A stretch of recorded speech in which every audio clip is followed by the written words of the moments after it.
اللہ تبارک و تعالی کا احسان ہے کہ اللہ تعالی نے جمعے کا یہ بابرکت دن ہمیں نصیب فرمایا، اور جمعے کے اس بابرکت دن میں جمعۃ المبارک جیسی عظیم عبادت سے مستفید ہونے کا شرف عطا فرمایا۔ اس پر ہم اللہ کا جتنا بھی شکر ادا کریں کم ہے۔ میں نے آپ حضرات کے سامنے احادیث مبارکہ میں سے ایک حدیث مبارکہ پڑھی ہے۔ اللہ تبارک و تعالی اس حدیث کے صحیح معنی اور مفہوم کو آپ تک پہنچانے کی، اس پر خود بھی عمل کرنے کی اور آپ کو بھی عمل کروانے کی اللہ تعالی ہمیں توفیق عطا فرمائے۔ یہ ایسی حدیث مبارکہ ہے جس کے اندر ہم سب کے لیے حضور نبی اکرم صلی اللہ علیہ وسلم کی طرف سے رہنمائی ہے۔ بڑی گہری باتیں اس حدیث مبارکہ کے اندر حضور نبی اکرم صلی اللہ علیہ وسلم نے فرمائی۔ اگر ہم اس پر عمل کرنا شروع کر دیں تو دنیا اور آخرت کی بھلائیاں ہم لوگ سمیٹ سکتے ہیں۔ یہ اس حدیث مبارکہ کے اندر حدیث مبارکہ کیا ہے؟ فرمایا کہ عن قیس بن سعید رضی اللہ تعالی عنہ، یہ ایک صحابی تھے اور دیہاتوں کے رہنے والے تھے، دیہاتی صحابی تھے۔ حضرت قیس بن ابن سعیدی، قیس بن عاصم سعیدی غالباً ان کا نام ہے۔ یہ دیہات کے رہنے والے ایک صحابی تھے۔ چونکہ حضور نبی اکرم صلی اللہ علیہ وسلم جب مکہ سے ہجرت کر کے مدینہ کی طرف تشریف لے گئے تو بہت سے لوگ دائرہ اسلام کے اندر داخل ہوئے، پورے قبائل دائرہ اسلام کے اندر داخل ہو رہے تھے۔ تو جو مسلمان ہو جاتا وہ حضور نبی اکرم صلی اللہ علیہ وسلم کے پاس آتا اور اسلام قبول کرتا، اور حضور نبی اکرم صلی اللہ علیہ وسلم سے روزمرہ کی زندگی گزارنے کے لیے جن تعلیمات کی ضرورت ہوتی وہ سیکھ کر واپس چلا جاتا۔ تو ان میں سے ایک یہ تھے حضرت قیس بن عاصم سعیدی رضی اللہ تعالی عنہ۔ یہ فرماتے ہیں کہ اتیت رسول اللہ صلی اللہ علیہ وسلم، جب میں رسول اکرم صلی اللہ علیہ وسلم کے پاس ملاقات کے لیے آیا تو حضور نبی اکرم صلی اللہ علیہ وسلم کا میرے ساتھ برتاؤ کیا تھا۔ اب دیکھو حدیث مبارکہ کے ہر پہلو میں ہمارے لیے سبق ہے، ہر پہلو میں۔ یہ فرماتے ہیں کہ جب میں حضور نبی اکرم صلی اللہ علیہ وسلم سے ملاقات کرنے کے لیے گیا تو حضور نبی اکرم صلی اللہ علیہ وسلم کا میرے ساتھ برتاؤ کیا تھا۔ فرمایا کہ جب میں نبی اکرم صلی اللہ علیہ وسلم کے قریب پہنچا تو صحابہ کرام رضوان اللہ علیہم اجمعین بھی بیٹھے ہوئے تھے۔ تو حضور نبی اکرم صلی اللہ علیہ وسلم نے فرمایا فقال هذا سید اہل الوبر، اللہ کے نبی نے صحابہ کرام سے فرمایا کہ یہ دیہاتیوں کا سردار ہے۔ وبر کہتے ہیں ان خیموں کو جو اونٹ کے بالوں سے بنائے جاتے ہیں یا جانوروں کے بالوں سے بنائے جاتے ہیں۔ تو مطلب یہ ہے کہ یہ جو میرے پاس آ رہا ہے یہ مویشی والوں کا سردار ہے، جو قبائل میں رہتے ہیں، جو خیموں کے اندر رہتے ہیں، خیمے والے، یہ ان کا سردار ہے۔ کہنے کا مطلب کیا ہے؟ کہنے کا مطلب یہ ہے کہ یہ اپنی جماعت کا سردار ہے، اس کی سرداری کا لحاظ کرتے ہوئے اس کی حیثیت کے اعتبار سے اس کا استقبال کرو۔ فرماتے ہیں کہ حضور نبی اکرم صلی اللہ علیہ وسلم، یہ صحابی کہتے ہیں کہ میرے لیے کھڑے ہوئے اور میرا استقبال کیا اور مجھے بٹھایا۔ اب اس چیز کے اندر ہمارے لیے سبق کیا ہے؟ دیکھو حضور نبی اکرم صلی اللہ علیہ وسلم ہر عمل، ہر فعل، ہر قول، اس کے اندر امت کے لیے بے انتہا سبق موجود ہیں، بے انتہا رہنمائیاں اور فوائد موجود ہیں۔ اس کی آواز زیادہ تو نہیں ہے جی؟ ٹھیک ہے، مجھے زیادہ لگ رہی ہے نا، کیونکہ یہ ہمارے جو اسپیکر لگے ہوئے ہیں نا یہ بے ترتیب لگے ہوئے ہیں، اس لیے مجھے اس کی آواز کلیئر نہیں آتی ہے۔ تو جب نہیں آتی ہے تو پتہ نہیں چلتا، میں سمجھتا ہوں زیادہ ہے۔ تو یہ صحابی جو تھے، اچھا اس کے اندر ہمیں کیا سبق ملتا ہے کہ اللہ کے نبی نے یہ عمل کیوں کیا؟ اس کے اندر ہمیں یہ سبق ملتا ہے کہ جب بھی کہیں پر کوئی معاملہ ہو، ہر ایک کے ساتھ برتاؤ اس کے مقام اور مرتبے کے ساتھ ہونا چاہیے۔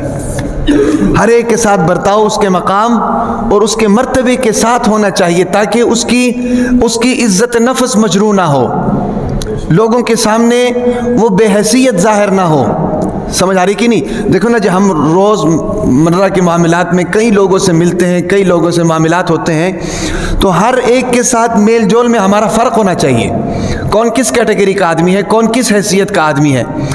سمجھ آ رہی کہ نہیں؟ تو یہ امت کے لیے ایک سبق ہے حضور نبی اکرم صلی اللہ علیہ وسلم کی طرف سے، کہ جس کے ساتھ تمہارا کوئی نہ کوئی برتاؤ ہو، تمہارا برتاؤ اس کے مقام اور مرتبے کے اعتبار سے ہونا چاہیے۔ سمجھ آ رہی؟ حضرت عائشہ رضی اللہ تعالی عنہ کے بارے میں آتا ہے کہ حضرت عائشہ رضی اللہ تعالی عنہ کی ملاقات ایک مانگنے والے سے ہوئی۔ ایک عام سا آدمی تھا، مانگنے والا تھا، تو حضرت عائشہ رضی اللہ تعالی عنہ نے ایک روٹی کا ٹکڑا اس کو پکڑا دیا۔ پھر اس کے بعد اس کی ملاقات ایک خاندانی آدمی سے ہوئی، حسب نسب والے آدمی سے ہوئی، سواری بھی اس کی ٹھیک ٹھاک تھی، کپڑے بھی اس کے ٹھیک ٹھاک تھے، دیکھنے میں خاندانی لگتا تھا۔ تو حضرت عائشہ رضی اللہ تعالی عنہ نے اس کو بٹھایا اور اس کے ساتھ ملاقات کی اور اچھے طریقے سے اس کو رخصت کیا۔ اب صحابہ کرام رضوان اللہ علیہ مجمعین یہ عمل دیکھ رہے تھے، انہوں نے پوچھا کہ اے امی عائشہ رضی اللہ تعالی عنہ، آپ کا یہ عمل دونوں کے لیے مختلف تھا، اس کی وجہ کیا ہے؟ تو حضرت عائشہ رضی اللہ تعالی عنہ نے فرمایا کہ یہی نبی کی سنت ہے، انزل الناس منازلہم، کہ لوگوں کو ان کے مقام اور مرتبے کے اعتبار سے ان کے ساتھ برتاؤ کرو۔ سمجھ آ رہی کہ نہیں؟ تو اس کے اندر ہمارے لیے حضور نبی اکرم صلی اللہ علیہ وسلم کا یہ جو عمل ہے ہمارے لیے سبق ہے۔ بدقسمتی سے ہم اس پر پورا نہیں اترتے ہیں۔ ایک تو جو ہے نا، جو ہمارے اندر یہ حسد کی جو آگ ہے نا، حسد کی آگ، یہ ہمیں نہ جینے دیتی ہے نہ مرنے دیتی ہے۔ حسد کی آگ، عموماً انسان اس طرح کا برتاؤ کیوں کرتا ہے کہ ایک آدمی ہے، بڑا باعزت آدمی ہے، باحیثیت آدمی ہے، باوقار آدمی ہے، لیکن ہمارا برتاؤ اس کے ساتھ اچھا نہیں ہوتا۔ اس کی کیا وجہ ہو سکتی ہے؟ اس کی بہت سی وجوہات ہو سکتی ہیں۔ بعض دفعہ جو معاملات کرنے والے لوگ ہوتے ہیں وہ عقل و فہم کے اعتبار سے کمزور بھی ہوتے ہیں، اس لیے ان کو سمجھ نہیں آتی۔ لیکن ایک اور وجہ ہے، وہ یہ ہے کہ ہمارے دلوں کے اندر حسد اتنی زیادہ بھر چکی ہے نا جی، ہم کسی کو عزت دینا اپنے وقار کے خلاف سمجھتے ہیں۔ سمجھ آ رہی کہ نہیں؟ اور یہ تکبری کی علامت ہے۔ کسی کو عزت دینا اپنے وقار کے خلاف سمجھتے ہیں، اپنی عزت کے خلاف سمجھتے ہیں، اپنے مقام اور مرتبے کے خلاف سمجھتے ہیں۔ حالانکہ حضور نبی اکرم صلی اللہ علیہ وسلم کا عمل مبارک جو اس حدیث میں ہمیں نظر آ رہا ہے وہ یہ ہے کہ ہر ایک کے ساتھ برتاؤ اس کے مقام اور مرتبے کے اعتبار سے ہونا چاہیے۔ سمجھ آ رہی کہ نہیں؟ لوگوں کا اکرام ان کے مرتبوں کے اعتبار سے کرنا چاہیے۔ اور ایک اور بات اس میں آپ کو بتاؤں کہ ایک آدمی ہے، وہ کسی سے کچھ مانگتا ہے بھئی، دو آدمی ہیں، ایک غریب آدمی ہے، عام آدمی ہے بھئی، اس کی ضرورت کچھ اور ہوتی ہے، وہ کسی سے کچھ مانگتا ہے تو اس کے مانگنے کا لیول کچھ اور ہوتا ہے۔ ایک خاندانی آدمی ہوتا ہے، حسب نسب والا آدمی ہوتا ہے، مالدار آدمی ہوتا ہے، لینڈ لارڈ آدمی ہوتا ہے، وہ کسی سے کچھ مانگتا ہے تو اس کے مانگنے کا لیول کچھ اور ہوتا ہے۔ اس میں بھی ہمیں مقام اور مرتبے کا لحاظ رکھنا چاہیے بھئی، اس کے ساتھ اگر ہم معاملہ کر رہے ہیں تو اس کی حیثیت اور اس کے وقار کا لحاظ رکھنا چاہیے۔ اسی طریقے سے جس سے مانگا جا رہا ہے اس کے بھی مقام اور مرتبے کا لحاظ رکھنا چاہیے کہ یار میں اس آدمی سے جو یہ چیز مانگ رہا ہوں، کیا یہ بندہ اس لیول کا ہے کہ میں اس سے یہ چیز مانگوں؟ دونوں طرف دیکھنا چاہیے، ایک طرف نہیں، دونوں طرف۔ ایک بادشاہ تھا نا جی، بادشاہ، ایک فقیر نے اس بادشاہ سے کہا کہ مجھے 1 درہم کی ضرورت ہے۔ کس کی ضرورت ہے؟ 1 درہم کی ضرورت ہے۔ تو اس کی اس بات پر بادشاہ ناراض ہو گیا۔ بادشاہ ناراض کیوں ہوا؟ بادشاہ ناراض اس لیے ہوا کہ یار تم مجھے دیکھو، میں بادشاہ ہوں، میرے مقام اور مرتبے کو دیکھو، تم مجھ سے 1 درہم مانگ رہے ہو۔ اس بات پر بادشاہ ناراض ہو گیا کہ یار بادشاہ ہے تو بادشاہ سے بادشاہوں والے مطالبات کرو نا جی، بادشاہ سے بادشاہوں والے مطالبات کرو، اس کے مقام اور مرتبے کا لحاظ رکھ کے اس کے ساتھ بات چیت کرو۔ سمجھ آ رہی بات کی؟ تو اس بادشاہ نے ناراضگی کا اظہار کیا اور کہا کہ یار میں اپنے ملک کا بادشاہ ہوں بھئی، تو مجھ سے جو تم چیز مانگ رہے ہو کم از کم میری حیثیت کا تو خیال کرو، میرے وقار کا تو خیال کرو، میرے مقام اور منصب کا تو خیال کرو۔ تو وہ جو مانگنے والا آدمی تھا نا، اس نے آگے سے کہا کہ اچھا اگر ایسی بات ہے تو پھر آپ مجھے ایک ملک دے دیں، آپ مجھے ایک ملک دے دیں، ایک سلطنت دے دیں، میں اس پر اپنی سلطنت قائم کر سکوں۔ تو اس پر وہ بادشاہ مسکرا کر کہا کہ پہلے جو تم نے بات کی تھی وہ میری حیثیت کے خلاف تھی، اب جو تم بات کر رہے ہو وہ تمہاری حیثیت کے خلاف۔ سمجھ آ رہی بات کی؟ تو دونوں کو سمجھنا چاہیے، مانگنے والا ہے اس کو بھی سمجھنا چاہیے میں کس سے مانگ رہا ہوں، اور جو دینے والا ہے اس کو بھی سمجھنا چاہیے میں دے کس کو رہا ہوں۔ سمجھ آ رہی کہ نہیں؟ یہ زندگی گزارنے کا طریقہ کار ہے، اصول ہے، اسلوب ہے۔ تو اس بادشاہ نے کہا کہ جو تم مجھ سے مانگ رہے ہو اس میں تم نے میری حیثیت کا خیال نہیں کیا ہے، ہاں بھائی، اور جو تم بعد میں مجھ سے مانگ رہے ہو اس کی تمہاری حیثیت نہیں ہے۔ اگر میں تمہیں ایک ملک دے دوں تو تم تو ملک کا بیڑا غرق کر دو گے۔ آج پاکستان کا بیڑا غرق کیوں ہوا ہے؟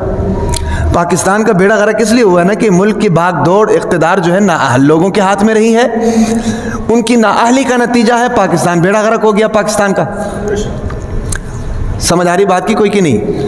تو اس لیے اس حدیث مبارکہ کے اندر ایک سبق تو ہمیں یہ مل رہا ہے کہ حضور نبی اکرم صلی اللہ علیہ وسلم نے اس صحابی کے بارے میں جو اپنے ساتھ لوگ بیٹھے ہوئے تھے صحابہ کرام رضوان اللہ علیہم اجمعین، ان سے کہا کہ ہذا سید اہل الوبر، یہ خیمے والوں کا سردار ہے، لہٰذا اس کا استقبال اس کے مقام اور مرتبے کے اعتبار سے کیا جائے۔ اور حضور نبی اکرم صلی اللہ علیہ وسلم اپنی جگہ سے کھڑے ہوئے اور اس کا استقبال کیا۔ سمجھ آ رہی کہ نہیں؟ اچھا آگے کیا ہوا؟ وہ صحابی کہتے ہیں کہ میں حضور نبی اکرم صلی اللہ علیہ وسلم کے پاس گیا، اور حضور نبی اکرم صلی اللہ، اب اس حدیث مبارکہ کا نا ایک ایک لفظ ہمارے لیے رہنمائی ہے، ایک ایک لفظ میں۔ وہ صحابی کہتے ہیں کہ میں حضور نبی اکرم صلی اللہ علیہ وسلم کے پاس گیا، فرمایا کہ فقلت یا رسول اللہ، میں نے کہا کہ اے اللہ کے نبی، اے اللہ کے رسول، مل مال الذی لیس علی فیہ تبعۃ من طالب ولا من ضیف۔ کیا مطلب ہوا؟ مطلب یہ کہ اس نے اللہ کے نبی سے پوچھا کہ اللہ کے نبی میرے پاس کتنا مال ہونا چاہیے کہ جس کے ذریعے میں اپنے سے مانگنے والوں کی حاجت بھی پوری کروں اور جو میرے مہمان ہیں ان کے بھی حقوق ادا کروں، کسی کا حق مجھ پر نہ رہے۔ یعنی میرے پاس کتنا مال ہونا چاہیے؟ آج تو ہمیں پتہ نہیں نا کہ ہمارے پاس کتنا مال ہونا چاہیے، شریعت ہماری کیا رہنمائی کرتی ہے۔ وہ صحابی مسلمان ہوا اور پہلا سوال اس کا یہ ہے کہ اے اللہ کے نبی آپ میری رہنمائی کریں کہ میرے پاس کتنا مال ہونا چاہیے، کوانٹٹی کیا ہونی چاہیے کہ جس مال کے ذریعے میں جناب اپنے مہمانوں کے بھی حقوق پورے ادا کر سکوں، اور کوئی بھائی بندہ مجھ سے کوئی چیز مانگے، بھی کسی کی ضرورت ہو تو میں اس کی ضرورت پوری کر سکوں، کتنا مال میرے پاس ہونا چاہیے۔ اس صحابی نے یہ سوال کیا تو حضور نبی اکرم صلی اللہ علیہ وسلم نے اس کو جواب دیا۔ حضور نبی اکرم صلی اللہ علیہ وسلم نے فرمایا فقال رسول اللہ صلی اللہ علیہ وسلم نعم المال 40، بہترین مال وہ ہے جس کی مقدار 40 کو پہنچ رہی ہو۔ 40 سے مراد کیا ہے اب؟ اور اس کے بعد آگے فرمایا کہ والاکثر 60، اور جو مقدار 60 کو پہنچ رہی ہے وہ بہت کثیر تعداد میں مال ہے۔ اب سوال یہ پیدا ہوتا ہے 40 کیا ہے؟ 40 درہم ہے، 40 دینار ہے، 40 لاکھ ہے، 40 کروڑ ہے، کتنا ہے؟ تو علماء اکرام فرماتے ہیں یہاں 40 سے مراد 40 مویشی ہیں، کیونکہ اس زمانے میں مال جو سمجھا جاتا تھا وہ مال مویشیوں کو سمجھا جاتا تھا۔ کس کو سمجھا جاتا تھا؟ مویشیوں کو سمجھا جاتا تھا، بکریوں کو سمجھا جاتا تھا، بھیڑوں کو سمجھا جاتا تھا، اونٹوں کو سمجھا جاتا تھا اس زمانے میں مال۔ تو حضور نبی اکرم صلی اللہ علیہ وسلم نے اس کو ایک مقدار بتائی، فرمایا کہ اگر تمہارے پاس 40 بکریاں ہیں یا 40 اونٹ ہیں بھئی، یا 40 بھیڑ ہیں، تو یہ مال تمہارے لیے اتنا ہے کہ تم اس مال کے ذریعے کسی ضرورت مند کی ضرورت کو بھی پورا کر سکتے ہو اور کسی جناب مہمان کی مہمان نوازی بھی کر سکتے ہو اور اپنی ضروریات بھی اس میں سے پوری کر سکتے ہو، یہ مال اتنا کافی ہے۔ سمجھ آ رہی بات کی؟ اور پھر دوسری بات حضور نبی اکرم صلی اللہ علیہ وسلم نے کیا فرمایا؟ فرمایا کہ والاکثر 60، اور اگر آپ کے پاس 60 مویشی ہیں تو یہ اس سے بھی زیادہ ہے، یہ بھی اچھی بات ہے، بہت زیادہ ہے یہ۔ تو یہ دو کیٹیگریز حضور نبی اکرم صلی اللہ علیہ وسلم نے پہلے اس کو بتائیں. ان کے بارے میں ایک بات ذہن میں رکھیں. اکثر و بیشتر ہمارے ذہن میں بہت سے خیالات آتے ہیں. ہم لوگ کبھی کبھی یہ سمجھنا شروع کرتے ہیں کہ بھئی حضور نبی اکرم صلی اللہ علیہ وسلم کا معمول یہ تھا کہ جو مال رات کو ان کے پاس ہوتا تو دن کو وہ مال نہیں ہوتا تھا. دن کو اگر کوئی مال ان کے پاس ہوتا تو رات تک ختم ہو جاتی تھی. حضور نبی اکرم صلی اللہ علیہ وسلم مال جمع کر کے نہیں رکھتے تھے. حالانکہ ہماری یہ سوچ غلط ہے. خود اس حدیث مبارکہ کے اندر حضور نبی اکرم صلی اللہ علیہ وسلم فرما رہے ہیں کہ نعم المال 40، کہ بہترین مال وہ ہے کہ جس کی تعداد 40 کو پہنچ رہی ہو. اگر 40 بکریوں کا بھی حساب کریں تو ایک بکری اگر 10,000 کی لگا لیں تو 40 بکریوں کے کتنے پیسے ہو گئے بھائی؟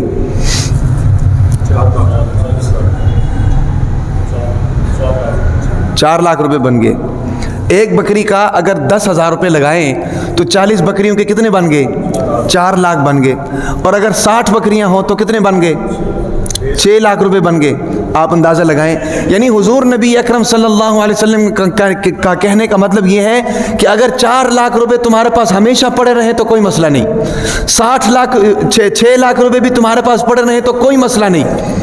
اور ہم لوگ یہ سمجھ رہے ہیں کہ حضور نبی اکرم صلی اللہ علیہ وسلم کی زندگی یہی تھی کہ دن کو اگر آپ کے پاس کچھ ہوتا تو رات کو نہ ہوتا، رات کو ہوتا تو دن کو نہ ہوتا. یعنی اس کا مطلب یہ کہ حضور نبی اکرم صلی اللہ علیہ وسلم مال جمع کر کے نہیں رکھتے تھے. حالانکہ یہ ہماری غلط فہمی ہے. ہم لوگ ان چیزوں کو سمجھنے سے قاصر ہیں. یاد رکھیں، ایک بات میرے ذہن میں رکھیں، حضور نبی اکرم صلی اللہ علیہ وسلم نے اپنی امت کو بتانے کے لیے ہر قسم کی زندگی گزاری ہے. ہر قسم کی زندگی، مالداری کی بھی گزاری ہے، ہاں بھئی فاقے کی بھی گزاری ہے، تاکہ اگر میری امت کے اوپر فاقہ آئے تو میری امت کو یہ رہنمائی مل سکے کہ فاقے میں کس طرح زندگی گزارنی ہے. اگر میری امت جناب امیر ہے، کاروباری آدمی ہے، تو اس کاروباری آدمی کو بھی رہنمائی ملنی چاہیے کہ بھئی کاروباری زندگی کس طرح گزارنی ہے، مالداری میں زندگی کس طرح گزارنی ہے. دونوں قسم کی زندگی گزار کر حضور نبی اکرم صلی اللہ علیہ وسلم نے امت کو تعلیم دی. حضرت عائشہ رضی اللہ تعالی عنہ فرماتی ہیں کہ 3 مہینے گزر جاتے تھے کہ ہمارے گھر میں چولہا تک نہیں جلتا تھا. ہے بھئی یہ حدیث بھی موجود ہے کہ 3 مہینے گزر جاتے تھے ہمارے گھر میں چولہا تک نہیں جلتا تھا. اور دوسری طرف احادیث مبارکہ میں یہ بھی ہمیں ملتا ہے کہ حضور نبی اکرم صلی اللہ علیہ وسلم اپنی ازواج مطہرات کو 1 سال کا نان نفقہ ایک ساتھ ہی دے دیتے تھے. 1 سال کا نان نفقہ ایک ساتھ ہی دے دیتے تھے کہ 1 سال تک مانگنے کی ضرورت نہیں پڑتی تھی. ہم دیتے ہیں اپنی بیویوں کو، 1 دن کا مشکل سے نکلتا ہے. 1 دن کا نان نفقہ جیب سے مشکل سے نکلتا ہے، وہ بھی رو پٹ کے. سمجھ آ رہی بات کی؟ تو دونوں طرح کی زندگیاں حضور نبی اکرم صلی اللہ علیہ وسلم نے گزار کر امت کو بتائیں. سمجھ آ رہی کہ نہیں؟ ہم لوگ یہ سمجھتے ہیں کہ بھئی مال جو ہے نا جی رکھنا جو توکل کے خلاف ہے، توکل کے خلاف نہیں ہے. اپنی ضرورت کے تحت جس سے آپ کی ضرورت پوری ہو سکے. ظاہر بات ہے آپ کے رشتہ دار ہیں، آپ کے معاملات ہیں، گھر میں مہمان آ جاتے ہیں، گھر میں کسی کو، محلے میں کسی کو ضرورت پڑ جاتی ہے، آس پڑوس میں کسی کو ضرورت پڑ جاتی ہے بھائی. تو اتنا مال کم از کم ہونا چاہیے کہ آپ اپنی ضروریات کو آرام کے ساتھ پورا کر سکیں. ہے بھائی آپ سے کوئی آدمی کوئی چیز مانگے تو اس کی ضرورت کو پورا کر سکیں. آپ کے گھر میں مہمان آ جائیں، ہے بھائی آپ کے گھر میں مہمان آ جائیں تو اس کی مہمان نوازی کر سکیں. آج تو مصیبت یہ ہے نا، ہمارے گھر میں مہمان آتے ہیں تو ہمارا جناب منہ لٹک جاتا ہے. مصیبت یہ ہے ہمارے گھر میں مہمان آتے ہیں تو ہمارا منہ لٹک جاتا ہے. اور خاص کر جناب جو وزیر داخلہ ہوتی ہے نا جی، اس کا منہ زیادہ لٹک جاتا ہے. جو وزیر داخلہ ہوتی ہے اس کا منہ زیادہ لٹک جاتا ہے. او بھائی یہ مہمان تو اللہ کی رحمت ہے، مہمان تو اللہ کی رحمت ہے. یاد رکھیں کہ کوئی آدمی کسی کا رزق کسی سے نہیں چھین سکتا ہے. اس کا رزق آپ کے گھر میں لکھا ہوا تھا. یہ تو آپ کے لیے خوش نصیبی ہے بھائی کہ ایک آدمی میرے گھر میں آیا ہے، میرے پیسے سے جناب اس کا پیٹ بھر رہا ہے بھائی، اللہ تعالیٰ میرے ذریعے اس کو کھلا رہا ہے. یہ تو بڑی خوش قسمتی کی بات ہے. اور یاد رکھیں اس طرح کے کاموں میں رزق کم نہیں ہوتا ہے، رزق میں اضافہ ہوتا ہے، رزق میں اضافہ ہوتا ہے. اس لیے دل کے اندر سخاوت پیدا کرنی چاہیے، دل کے اندر سخاوت پیدا کرنی چاہیے. حاتم طائی رضی ہیں حضور نبی اکرم صلی اللہ علیہ وسلم کے زمانے سے پہلے ان کی سخاوت بڑی مشہور تھی. بیچ میں ایک ویسے بات آ گئی ہے، حدیث آگے چلتی ہے انشاءاللہ. ان کی سخاوت بڑی مشہور تھی. تو ان سے کسی نے پوچھا کہ حضرت آپ نے کبھی اپنی زندگی میں اپنے سے بھی بڑا کوئی سخی دیکھا ہے؟ اپنے سے بھی بڑا کوئی سخی دیکھا ہے؟ اس نے کہا ایک سخی میں نے اپنے سے بڑا دیکھا ہے، اس کے علاوہ اور کوئی مجھے اپنے سے بڑا سخی نظر نہیں آیا۔ پوچھا کہ وہ کون تھا؟ فرمایا کہ میں ایک دفعہ سفر پر تھا جنگل میں، تو اچانک بارش شروع ہو گئی، سفر پر جا رہا تھا۔ اس وقت تو سفر تو گھوڑوں پر ہوا کرتے تھے، کون سا یہاں پر ہوائی جہاز ہوتے تھے کہ بھئی آرام سے بیٹھ کر چلے گئے۔ تو کہتا ہے کہ میں جنگل میں تھا، تو جنگل میں بارش شروع ہو گئی، تو مجھے ایک خیمہ نظر آیا، خیمہ۔ تو میں نے جا کر خیمہ کے دروازے پر دستک دی، تو ایک بوڑھا آدمی نکلا۔ میں نے اس کو کہا کہ حضرت میں مسافر ہوں، مجھے رات قیام کے لیے جگہ چاہیے۔ اس نے کہا جی موسٹ ویلکم، تشریف لائیں۔ ساتھ ایک خیمہ بنا ہوا تھا، جس طرح ہمارے بیٹھک بنے ہوتے ہیں مہمانوں کے لیے ہے بھئی، تو ساتھ ایک خیمہ بنا ہوا تھا۔ کہتا ہے کہ مجھے خیمے کے اندر لے گیا۔ کہتا ہے کہ رات ابھی گزری تھی، تو ٹرے میں بھر کے گوشت لے کر آیا میرے پاس۔ ٹرے جناب گوشتوں سے بھری ہوئی ہے بھئی، بکری ذبح کی ہوئی تھی، بکری ذبح کر کے اس کا گوشت اسی طریقے سے جناب بھون کر، اس کا دل بھی رکھا ہوا ہے، اس کی کلیجی بھی رکھی ہوئی ہے بھئی، ساری چیزیں جناب سیٹ کر کے میرے پاس لے آیا۔ کہتا میں مجھے بڑا تعجب ہوا کہ اس نے پوری بکری ذبح کر دی میرے لیے۔ کہتا ہے کہ میں نے جناب بکری کھائی، گوشت کھایا، بکری کا گوشت کھا کر میں نے ویسے ہی اس کو کہا کہ کہیں ناراض نہ ہو جائے، میں نے ویسے اس کو کہا کہ یار حضرت کلیجی کا تو اپنا ہی مزہ تھا، کلیجی کا تو اپنا ہی مزہ تھا، کلیجی کا بہت مزہ آیا۔ کہتا ہے کہ وہ اس نے سنی بات سن کر وہ ٹرے لے کر چلا گیا۔ کہتا میں سویا، رات کسی پہر میں میرے دروازے پر دوبارہ دستک ہوئی۔ تو کہتا ہے کہ جب میں نے دروازہ کھولا تو اس آدمی نے تھال ہاتھ میں لیا ہوا تھا، اور اس تھال میں کلیجیاں ہی کلیجیاں، اس تھال میں کلیجیاں ہی کلیجیاں جناب اسپیشل طریقے سے انہوں نے روسٹ بنایا ہوا کلیجیوں کا، اور میرے پاس لے کہتا کہ میری آنکھیں کھلی رہ گئیں۔ مجھے اندازہ ہو گیا کہ اس نے میری مہمان نوازی کے لیے اپنا پورا ریوڑ ذبح کر دیا، اس نے میری مہمان نوازی کے لیے پورا ریوڑ ذبح کر دیا۔ کہتا ہے کہ مجھے بڑا افسوس بھی ہوا کہ میں نے یہ بات کیوں کی۔ کہتا ہے کہ میں نے ان کلیجی کھانی شروع کر دی، پورا تھال بھرا ہوا تھا۔ کہتا ہے کہ پھر میں نے دل میں سوچا کہ یار صبح میں نے جانا ہے، تو صبح میں ایک تھیلی کے اندر کچھ پیسے کسی جگہ پر رکھ کر چلا جاؤں، تاکہ میرے جانے کے بعد، چونکہ خوددار آدمی ہے، اس نے میرے مہمان نوازی کی ہے، اتنی غیرت اس کے اندر ہے کہ میں اگر اس کو اس کے پیسے دوں گا تو مجھ سے لے گا نہیں، لیکن اس کا نقصان بھی ہو رہا ہے، تو اس کا نقصان کیسے پورا کیا جائے۔ تو کہتے ہیں کہ میں نے سوچا کہ یار صبح جب جاؤں گا تو کچھ تھیلی میں پیسے رکھ کر تو کہیں پر رکھ کر چلا جاؤں گا، میرے جانے کے بعد اس کی نظر پڑے تو چلو ان کا نقصان پورا ہو جائے۔ کہتا ہے کہ میں نے ایسے ہی کیا، صبح میں جانے لگا تو ایک تھیلی میں پیسے رکھے، پیسے رکھ کر تو ایک جگہ پر میں نے رکھ دی اور چلا گیا۔ کہتے ہیں کہ میں جب کافی دور نکل گیا، پیچھے سے ایک بندے نے مجھے آواز دی، تو کہتا ہے کہ مجھے تو پتہ نہیں چلا کہ وہ کون ہے۔ کہتا ہے کہ قریب جب آیا نا تو مجھے محسوس ہوا کہ یہ وہی آدمی ہے جس نے رات کو میرے مہمان نوازی کی۔ کہتا ہے کہ میرے پاس آیا اور میرے پاس آ کہتا ہے کہ حضرت آپ تو اپنی پیسوں کی تھالی ادھر بھول کے آ گئے ہیں۔ تو میں مجبور ہو گیا، کہتا ہے میں مجبور ہو گیا، میں نے اس کو کہا کہ یار میں بھول کر نہیں آیا تھا، آپ نے میری اتنی مہمان نوازی کی ہے، اتنا نقصان ہو گیا ہے، تو میں چاہتا ہوں کہ یار آپ اپنی میرے ان پیسوں کے ذریعے اپنے اس نقصان کو پورا کریں۔ تو اس نے کہا کہ بھائی یہ مہمان نوازی میں نے صرف اللہ کے لیے کی ہے، ہاں یہ مہمان نوازی میں نے صرف اللہ کے لیے کی ہے، اور میں اپنا ثواب ضائع نہیں کرنا چاہتا ہوں، لہٰذا تمہاری مہربانی اپنے یہ پیسے لے جاؤ۔ تو وہ کہتے ہیں کہ یہ مجھ سے بھی بڑا سخی تھا۔ دیکھو مہمان کی کس طرح مہمان نوازی کی، سمجھ آ رہی کہ نہیں؟ تو اس لیے مہمان نوازی، بات کہاں سے چل رہی تھی؟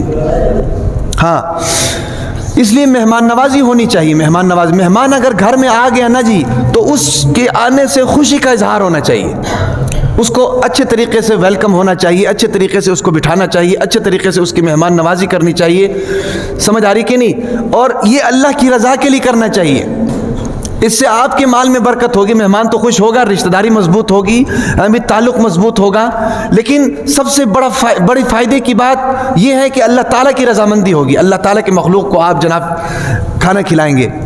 تو بات چل رہی تھی، تو اس صحابی نے یہ سوال کیا کہ اے اللہ کے نبی، میرے پاس کتنا مال ہونا چاہیے کہ میں اس مال کے ذریعے اپنے ضرورت مند کی ضرورت کو پورا کر سکوں، مجھ سے کوئی چیز مانگے تو اس کو میں دے سکوں، میرے گھر میں مہمان آئے تو میں اس مہمان کے اچھے طریقے سے مہمان نوازی کر سکوں، آخر کوئی مقدار تو ہونا چاہیے مال کا کہ نہیں، کتنا مال میرے پاس ہونا چاہیے؟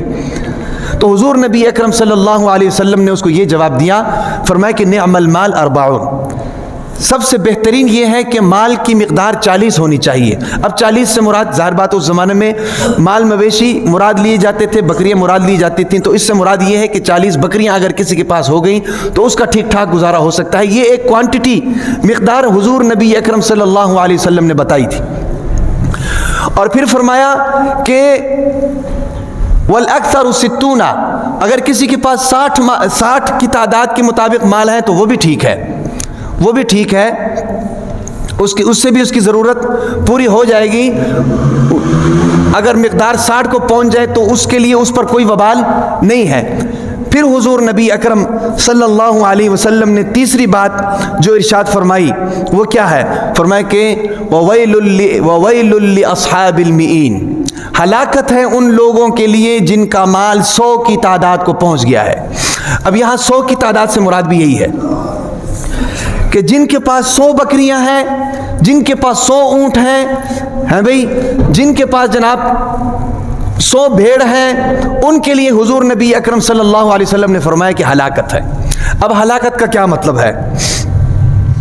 ہلاکت کا مطلب یہ نہیں ہے کہ اگر کوئی مالدار آدمی ہے تو وہ ہلاک ہو جائے گا، اس کا مطلب یہ نہیں ہے۔ اس کا مطلب یہ ہے کہ اگر آدمی کو اللہ تعالیٰ نے مال دیا ہے تو اس مال کو اگر وہ اللہ تعالیٰ کے حکم کے مطابق استعمال کرتا ہے تو وہ مال اس کے لیے باعث فضیلت ہے۔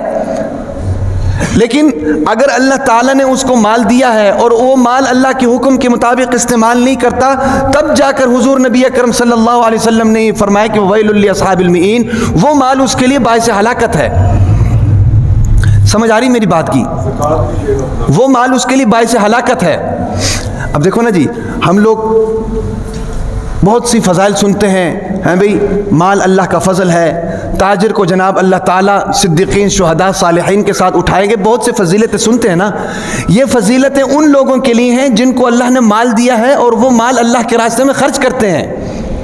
یہ ان کے لیے نہیں ہے کہ جو جناب مال کماتے جاتے ہیں، نہ خود کھاتے ہیں، نہ دوسروں کو کھلاتے ہیں، نہ خود اس سے فائدہ اٹھاتے ہیں، نہ دوسروں کو جناب اس سے فائدہ پہنچاتے ہیں۔ یہ حدیث ان کے لیے نہیں ہے۔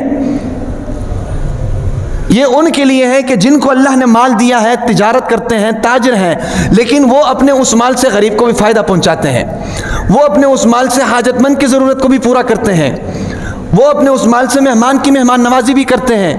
سمجھ آ رہی کہ نہیں؟ وہ اپنے اس مال سے رفاہی کام بھی کرتے ہیں۔ یہ حدیث ان کے لیے ہے۔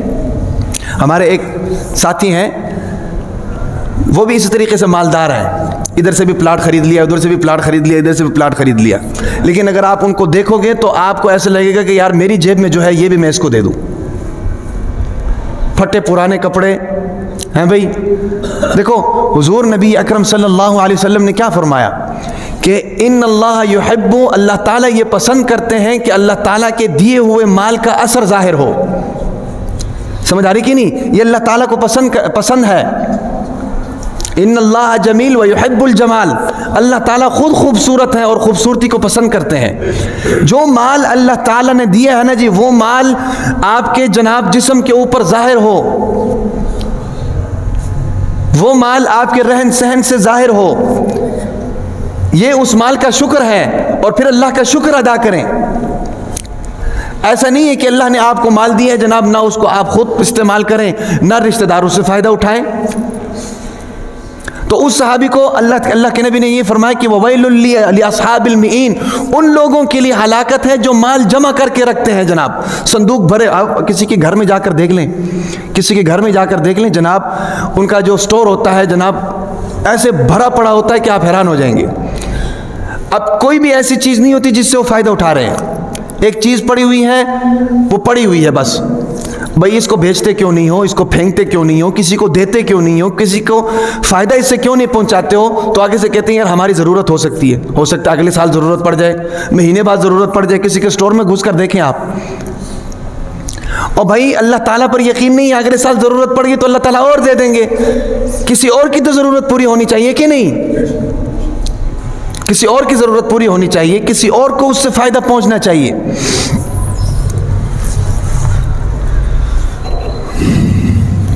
تو اس صحابی کو حضور نبی اکرم صلی اللہ علیہ وسلم نے یہ فرمایا کہ وَوَيْلٌ لِّأَصْحَابِ الْمِئِينَ، تو جن کے پاس مال بھرے پڑے ہوئے ہیں ان کے لیے ہلاکت ہے۔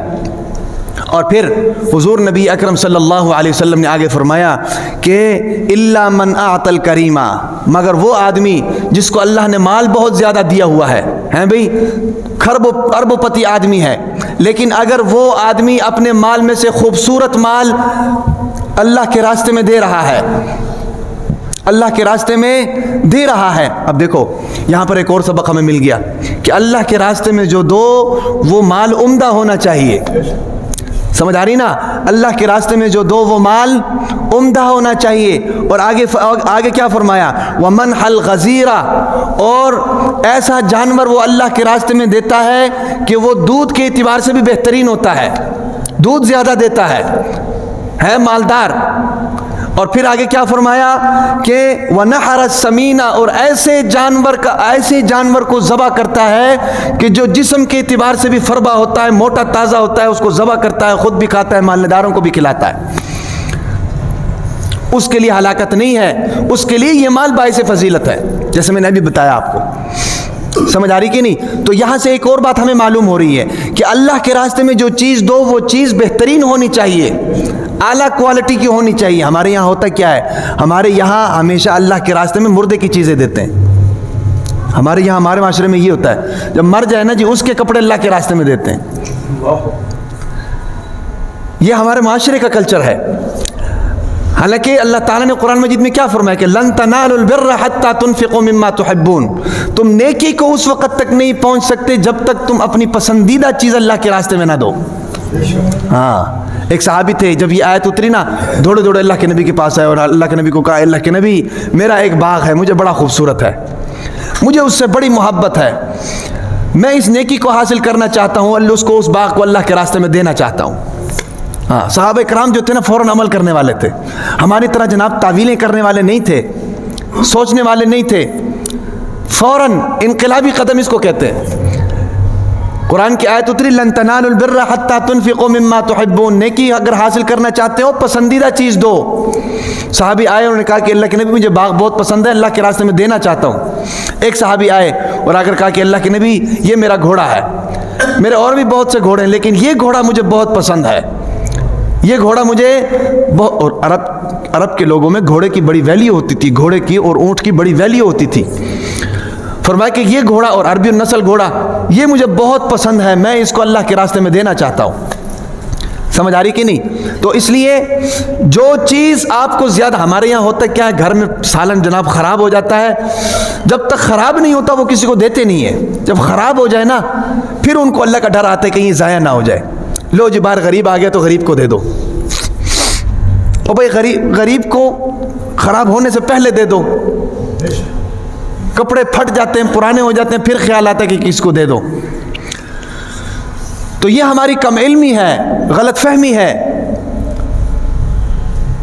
شریعت کا حکم یہ ہے کہ اپنی پسندیدہ چیز اللہ کے راستے میں دو۔ تو اللہ کے نبی حضور نبی اکرم صلی اللہ علیہ وسلم نے اس صحابی کی بات سنی اور صحابی کی بات سن کر یہ تین کیٹیگریز بتائیں۔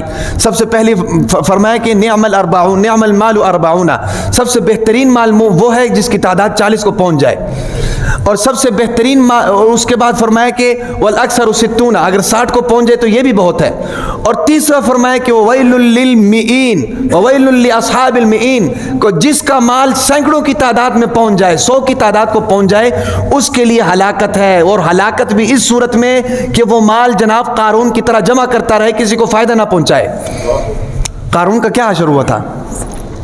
قارون کی طرح جمع کرتا رہے، کسی کو فائدہ نہ پہنچائے۔ یاد رکھو حلال مال بھی اگر آپ کے پاس ہے نا اور آپ سے کسی کو فائدہ نہیں پہنچ رہا نا، وہ مال آپ کے لیے وبال بن سکتا ہے۔ حرام تو حرام ہے نا جی، حلال مال کے بھی اگر آپ زکوٰۃ نہیں دیتے نا تو وہ مال آپ کے لیے وبال بنے گا، اللہ کا حکم ضائع ہو رہا ہے۔ اگر آپ کو اللہ نے مال دیا ہے تو اس مال کو خرچ کرو، اللہ کے راستے میں دو، غریب کی غربت کو دور کرو، ضرورت مند کی ضرورت کو دور کرو، مہمانوں کی مہمان نوازی کرو، پڑوسیوں کے ساتھ حسن سلوک کرو اس مال کے ذریعے۔ سمجھ آ رہی کہ نہیں؟ تو جب ایسا کرو گے تو پھر اس شخص کے لیے ہلاکت نہیں ہے، اس شخص کے لیے جو آگے حضور نبی اکرم صلی اللہ علیہ وسلم نے فرمایا وہ ہے۔ تو یہ ساری باتیں حضور نبی اکرم صلی اللہ علیہ وسلم نے اس صحابی کو بتائی، اور پھر آگے کیا فرمایا؟ فرمایا کہ وہ آدمی کہ جو اپنے مال میں سے بہترین چیز اللہ کے راستے میں دیتا ہے، ومن الغزیرہ، اور دودھ دینے والے جانور اللہ کے راستے میں دیتا ہے، ونحر السمینہ، اور موٹے جانور اللہ کے راستے میں ذبح کرتا ہے، غریبوں کو کھلاتا ہے، آگے فرمایا کہ فاکلا، وہ اس میں سے خود بھی کھاتا ہے، فاکلا اس میں سے خود بھی کھاتا ہے، واطعم القانع والمعتر، قانع اور معتر کو بھی کھلاتا ہے۔ اب قانع اور معتر کیا ہے؟ یاد رکھیں یہ دو کیٹیگریز حضور نبی اکرم صلی اللہ علیہ وسلم نے بیان فرمائی۔ قانع اس شخص کو کہتے ہیں کہ جس کو کسی چیز کی ضرورت تو ہوتی ہے لیکن وہ مانگتا نہیں ہے، جس کو ہماری زبان میں سفید پوش کہتے ہیں۔ کیا کہتے ہیں؟ سفید پوش کہتے ہیں۔ ضرورت تو اس کو ہے لیکن مانگتا نہیں ہے۔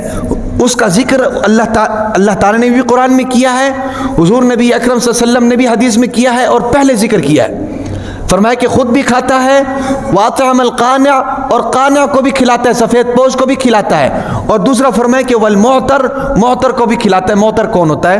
معتر وہ ہوتا ہے کہ جس کو ضرورت ہوتی ہے لیکن وہ اپنی ضرورت کو چھپاتا نہیں ہے، اشاروں کنایوں میں بتا دیتا ہے کہ مجھے اس چیز کی ضرورت ہے۔ اللہ کے نبی نے فرمایا دونوں کی ضرورت کو پورا کرو۔ اب سوال یہ پیدا ہوتا ہے کہ سفید پوش کا ہمیں پتہ کیسے چلے گا؟ سفید پوش کا ہمیں پتہ کیسے چلے گا؟ وہ بھائی سفید پوش کا پتہ ڈھونڈنے سے چلے گا۔ ہم اپنے معاشرے میں جناب کیا چیز نہیں تلاش کر لیتے ڈھونڈ کر؟ گھر میں حلوہ بنانا ہو تو اس کے سارے لوازمات ڈھونڈ کر لے کر آتے ہیں کہ نہیں؟ آج کل تو ویسے گجریلے کا موسم ہے بھائی، آپ کی وزیر داخلہ آپ کو حکم دے دے کہ بھی گجریلا بنانا ہے تو آپ جناب منڈی سے جا کر گاجر لے آئیں گے اگر آپ کو یہاں سے نہ ملے۔ ایسا ہوتا ہے کہ نہیں؟ اس کے سارے لوازمات پورے کرتے ہیں کہ نہیں؟ کھویا لینے کے لیے کہاں کہاں جھگ نہیں مارتے۔ تو سفید پوش ڈھونڈنا کون سا مشکل ہے؟ آپ جس محلے میں رہتے ہیں اس محلے میں آپ کو نظر آ جائیں گے۔ بعض لوگ غیرت مند ہوتے ہیں، اپنی ضرورت نہیں بتاتے، اور ہونا بھی ایسی چاہیے، ہونا بھی ایسی چاہیے۔ یاد رکھو اپنی ضرورت کسی کے سامنے ظاہر نہ کرو۔ ہاں، جس رب نے پیدا کیا ہے اپنی ساری ضرورتیں اس رب کے سامنے پھرولو۔ ہاں، جس اللہ نے پیدا کیا ہے اپنی ساری ضرورتیں اس رب کے سامنے رکھو۔ ایک بزرگ گزرے ہیں، وہ فرماتے ہیں کہ آپ کی جوتی کا اگر تسمہ بھی ٹوٹ جائے نا جی، وہ بھی کسی سے نہ مانگو، وہ بھی کسی سے نہ مانگو، وہ بھی اللہ تعالیٰ سے مانگو۔ ہاں، ہونا تو یہ چاہیے۔ اور یہ مانگنے والے جو لوگ ہیں نا، میں ایک آپ کو بات بتاؤں، یہ مانگنا ایک نشہ ہے، نشہ۔ جس کو یہ عادت لگ جائے نا، چاہے اس کے پاس ساری چیزیں ہوں لیکن اس کی یہ لالچ ختم نہیں ہوتی۔ وہ ہمیشہ ہمارے ایک رشتہ دار ہے، وہ جناب کسی کے پاس بھی کوئی اچھی چیز مل جائے نا تو اس کو مانگتے ہیں۔ یہ مانگنا جو ہے نا، یہ بہت بری عادت ہے، اس سے بچنا چاہیے۔ حالانکہ ہوتا سب کچھ ہے لیکن ایک عادت بنی ہوئی ہے بھائی، ایک لالچ دل کے اندر آئی ہوئی ہے، ہر ایک سے کوئی نہ کوئی چیز مانگنا۔ ضرورت نہ بھی ہو تو مانگتے ہیں، اپنی عادت کی وجہ سے مجبور ہوتے ہیں۔ اس لیے اس چیز سے بچنا چاہیے۔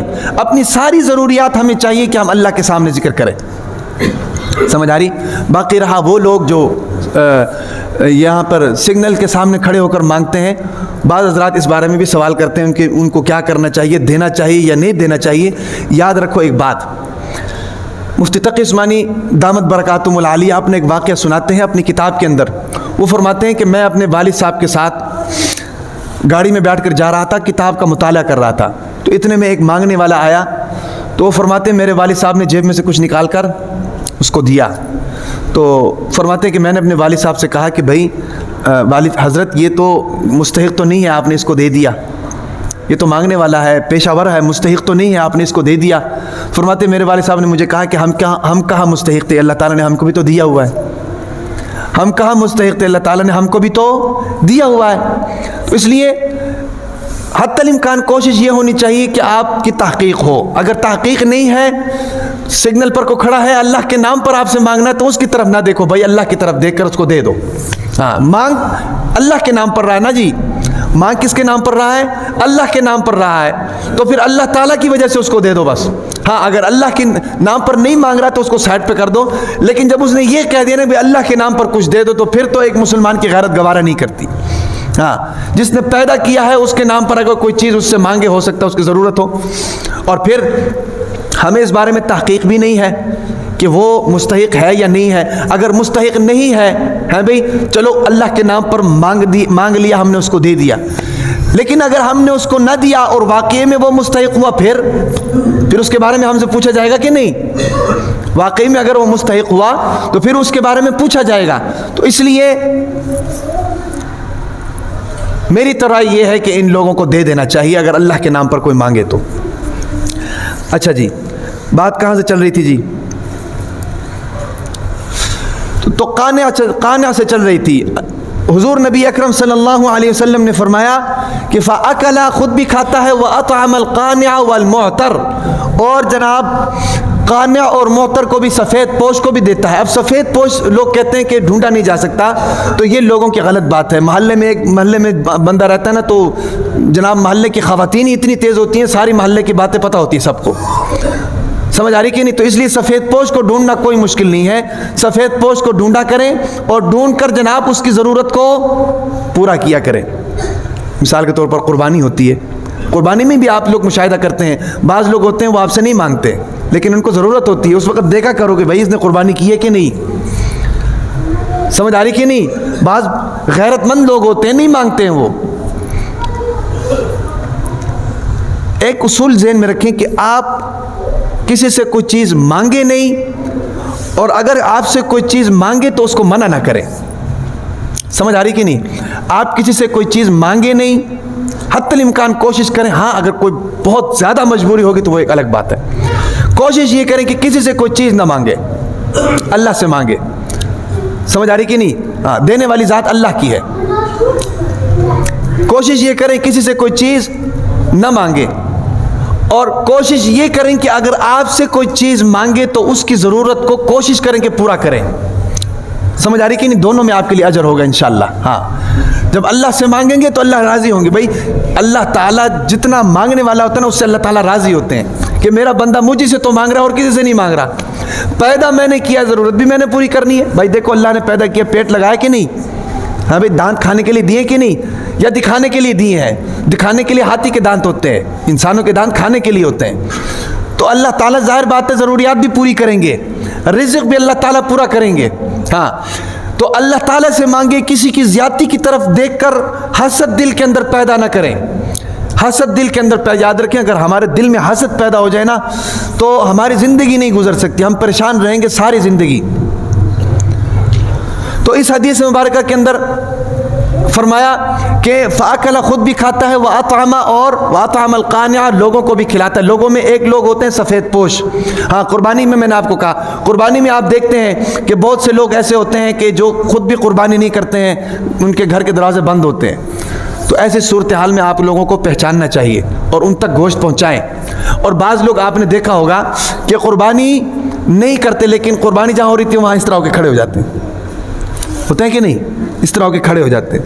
وہ اپنی اداؤں سے بتا رہے ہوتے ہیں کہ یار مجھے گوشت چاہیے، مجھے گوشت چاہیے۔ اب قانع اور معتر کی اس سے صاف نشاندہی اور نہیں ہو سکتی میرے خیال میں، سمجھ آ رہی؟ تو ایک ہے سفید پوش جو مانگتا نہیں ہے، اور دوسرا معتر، فرمایا کہ وہ آدمی وہ زبان سے نہیں مانگتا ہے، وہ اپنے جناب چال ڈھال سے بتا رہا ہوتا ہے یا اشارے کنائے میں بتا رہا ہوتا ہے کہ یار مجھے اس چیز کی ضرورت ہے۔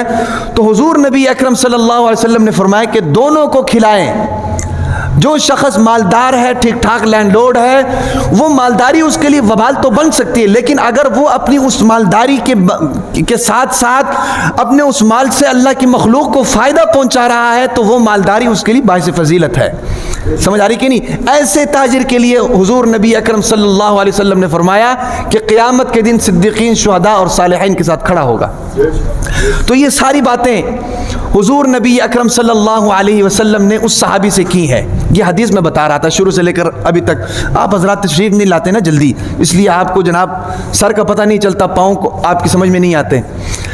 تو یہ ساری حدیث میں بیان کر رہا تھا ایک صحابی کی جو حضور نبی اکرم صلی اللہ علیہ وسلم کے پاس آیا تھا نیا مسلمان ہو کر۔ حضور نبی اکرم صلی اللہ علیہ وسلم نے یہ باتیں اس کو تو کی تھیں، لیکن ان باتوں کے اندر ہمارے لیے بہت سی تعلیمات ہیں۔ آج بدقسمتی یہ ہے نا، ہم ہیں تو مسلمان لیکن اسلامی تعلیمات سے ہم لوگ بہت زیادہ ناآشنا ہیں۔ دیکھیں، آج کسی اور چیز کی طرف نہ دیکھیں، آج اپنے ملک کی موسمی حالات کو دیکھ لیں، ملک کی موسمی حالات کو دیکھ لیں۔ یہ جو سموگ ہمیں نظر آ رہا ہے یہ کیوں ہے؟ ظاہر بات ہے اس کا جواب یہی ہے کہ ملک کے اندر درختوں کی کمی ہے، پہلے آپ نے دیکھا ہوگا آج سے 10 سال پہلے 15 سال پہلے جناب 35 فٹ پہ 40 فٹ پہ پانی نکل آتا تھا کہ نہیں؟ اب جناب آپ بور کرتے ہیں تو 350 400 فٹ پر جا کر پانی نکلتا ہے، وہ بھی کھارا۔ آخر ایسا کیوں ہے؟ ایسا اس لیے ہے کہ زمین کے اندر پانی کی مقدار اور اس کی پانی کی سطح نیچے چلی گئی ہے۔ نیچے کیوں چلی گئی ہے؟ نیچے اس لیے چلی گئی ہے کہ بارشیں کم ہو رہی ہیں۔ بارشیں کم کیوں ہو رہی ہیں؟ بارشیں اس لیے کم ہو رہی ہیں کہ درخت کی کمی ہے، درخت کی کمی ہے، جنگلات کی کمی ہے۔ اب جنگلات کی کمی کیوں ہے؟ جنگلات کی کمی اس لیے ہے کہ ہمارے جو نام نہاد حکمران ہیں نا جی، انہوں نے ہمارے زمینیں لوگوں کو بیچ دی ہیں، جنہوں نے جناب سوسائٹیاں بنا دی ہیں بھئی، نئے شہر بنا دیے ہیں، ساری زمینیں جناب سیمنٹ کی بنا دی ہیں، درختوں کو اکھاڑ کر پھینک دیا ہے، جنگلات کو اکھاڑ کر پھینک دیا ہے، جس کا لازماً نتیجہ یہ ہوا کہ ملک کے اندر موسمی حالات گڑبڑ ہو۔ یاد رکھیں، ملک کے اندر جو موسم ہوتے ہیں نا جی، وہ سبزے کی بنیاد پر ہوتے ہیں، درختوں کی بنیاد پر ہوتے ہیں۔ اور درخت ایک ایسی نعمت ہے، زمین کے اوپر جتنی بھی کثافتیں ہیں، جتنی بھی گندگیاں ہیں، آب و ہوا کے اندر جتنے بھی زہریلے مادے ہیں، درخت ان کو اپنی طرف کھینچتا ہے، درخت ان کو اپنی طرف کھینچتا ہے۔ اور بارشوں کا وقت پر ہونا، موسموں کا وقت پر تبدیل ہونا، یہ بھی درخت کے زیادہ ہونے کی بنیاد پر ہوتا ہے۔ سمجھ آ رہی کہ نہیں؟ یعنی موسموں کی تبدیلی، آگے پیچھے ہو جانا، بارشوں کا نہ ہونا یا بارشوں کا زیادہ ہونا یا بر وقت نہ ہونا، آگے پیچھے ہونا، یہ درخت کے ہونے اور نہ ہونے کی وجہ سے ہوتا ہے۔ سمجھ آ رہی کہ نہیں؟ ہماری ایک وزیر ہے شری رحمان ہماری ایک وزیر ہے، وہ باہر کے ملک کسی گئی تھی، کہیں پر فنکشن میں گئی تھی، باہر کے ملک کہیں اجلاس میں گئی، اس نے کہا کہ جی پاکستان موسمیاتی تبدیلیوں کے زد میں ہے، لہٰذا پاکستان کی مدد کرو، یعنی ہمیں پیسے دو۔ اور یار پیسے لینے کی کیا ضرورت ہے؟ آپ ملک کے اندر شجرکاری کریں۔ ملک کا بیڑا غرق انہی لوگوں نے کیا ہے، ملک کی زمینیں لوگوں کو بیچ دی ہیں اور ملک کا بیڑا غرق ہو گیا ہے۔ آپ یہ سیاحتی مقامات پر چلے جائیں، پہلے وہاں جاتے تھے بڑا صاف ستھرا ماحول ہوتا تھا، اب وہاں سارا گند ہے، آبشاریں گندی ہیں، دریا گندے ہو گئے ہیں، نہر گندے۔ ہم لوگ چونکہ چترال آتے جاتے رہتے تھے، ہم لوگ جہاں پیاس لگتی تھی وہاں اتر کر جناب وہیں پر پانی پیتے تھے آبشار سے۔ اب ہم وہاں پانی پیتے ہیں، لوگ ہمیں منع کرتے ہیں، کہتے ہیں پانی گندا ہے۔ کیوں گندا ہے بھائی؟ وہاں سے گند آ رہا ہے، لوگ گند پھینک رہے ہیں۔ تو اس لیے یہ ہے کہ اس وقت جو ہمارے ملک کی موسمی صورتحال ہے، جو اسموک کی صورتحال آپ کے سامنے، رات کو جتنی اسموک تھی آپ کے سامنے، یہ اصل میں زہریلے مادے ہیں جو ہمارے ملک میں درخت کی کمی کی وجہ سے زیادہ ہو رہے ہیں۔ سمجھ آ رہی کہ نہیں؟ اس وقت آلودہ ترین شہروں میں لاہور پہلے نمبر پر ہے پوری دنیا میں، آلودہ ترین شہروں میں لاہور پہلے نمبر پر ہے پوری دنیا میں۔ اب ہم کہنے کو تو سارے مسلمان ہیں بھئی، پاکی کا درس تو ہم سب دیتے ہیں، اور حالات ہمارے یہ ہیں، ملک کے اندر جناب گندگی پھیلی ہوئی ہے بھئی، ملک کے اندر سموک کا راج ہے، لوگوں کا باہر نکلنا مشکل ہے۔ کیا اسلام کی رہنمائیاں نہیں ہیں اس حوالے سے؟ یاد رکھیں، حضور نبی اکرم صلی اللہ علیہ وسلم نے کیا فرمایا؟ حضور نبی اکرم صلی اللہ علیہ وسلم نے فرمایا کہ جو شخص ایک درخت لگاتا ہے اور اس درخت سے پرندے فائدہ اٹھاتے ہیں، ایون کہ اس درخت سے شہد کی مکھیاں فائدہ اٹھاتی ہیں، اس درخت سے جناب نیچے بیٹھنے والا مسافر فائدہ اٹھاتا ہے، اس درخت کے پھل سے لوگ فائدہ اٹھاتے ہیں، تو حضور نبی اکرم صلی اللہ علیہ وسلم نے فرمایا کہ یہ درخت اس کے لیے صدقہ جاریہ ہے۔ ہاں، یہ درخت اس کے سارے، کہنے کو تو سارے جناب محب وطن ہیں بھئی، اس چیز کی طرف کسی کا بھی خیال نہیں جاتا، کسی کی بھی توجہ اس چیز کی طرف نہیں جاتی۔ ہم سب کو اس چیز کی طرف توجہ کرنی چاہیے، اپنے گھروں کے باہر درخت لگائیں، پھلدار درخت لگائیں، اگر پھلدار نہیں لگا سکتے تو دوسرا کوئی درخت لگائیں، تاکہ ہمارے ماحول پر اثر انداز ہو، ہمارا ماحول صاف ہو۔ اور پھر ایک اور میں بات آپ کو بتاؤں کہ درخت لگانا جو ہے نا جی، اور خاص کر پھلدار درخت لگانا، یہ بہترین انویسٹمنٹ ہے۔ دیکھو بیج کتنے لگاتے ہو آپ؟ ایک بیج ڈالتے ہو۔ اگر آم کا پیڑ لگانا ہے تو ایک گٹھلی ڈالتے ہو نا، ایک گٹھلی ڈالتے ہو، لیکن اس کا پروفٹ کتنا ہوتا ہے؟ ہزاروں لاکھوں آم اس سے نکلتے ہیں، کتنے لوگ اس سے فائدہ اٹھاتے ہیں بھئی۔ یہ دنیا کا بھی کاروبار ہے اور آخرت کا بھی کاروبار ہے۔ یہ پاک وطن کا ایک آدمی ہے، شخص ہے، غلام رسول پاکستانی اس کا نام ہے، آپ نے شاید دیکھا ہوگا، غلام رسول پاکستانی اس کا نام ہے۔ اس نے تقریباً پورے ملک میں 15 لاکھ درخت لگائے ہیں، پچھلے دنوں کی بات ہے، پورے ملک میں اس نے 15 لاکھ درخت لگائے ہیں۔ سمجھ آ رہی کہ نہیں؟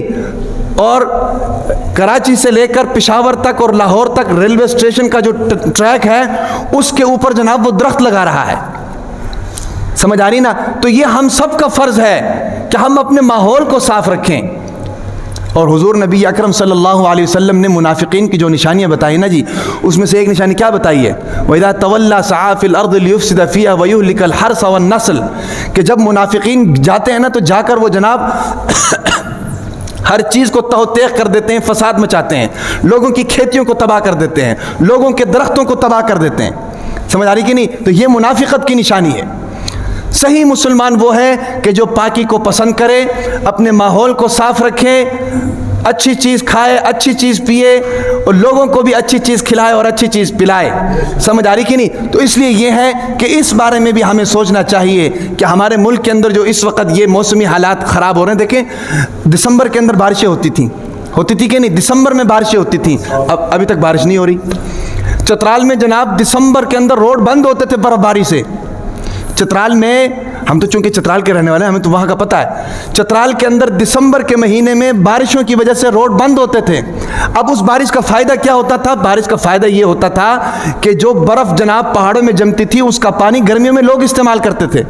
اب جب برف نہیں پڑی تو گرمی میں ظاہر بات ہے قحط سالی ہوگی کہ نہیں؟ قحط سالی ہوگی. اور یہ کیوں ہو رہی ہے؟ درخت کی کمی کی وجہ سے، شجرکاری نہ ہونے کی وجہ سے. تو اس لیے یہ ہے کہ حضور نبی اکرم صلی اللہ علیہ وسلم کی جو تعلیمات ہیں وہ ہمارے لیے جو ہماری ساری زندگی کا احاطہ کرتے ہیں، یہ بھی انہی تعلیمات کا حصہ ہے. اس پر بھی ہمیں عمل کرنا چاہیے. اللہ تبارک و تعالی ان تمام باتوں پر عمل کرنے کی توفیق عطا فرمائے.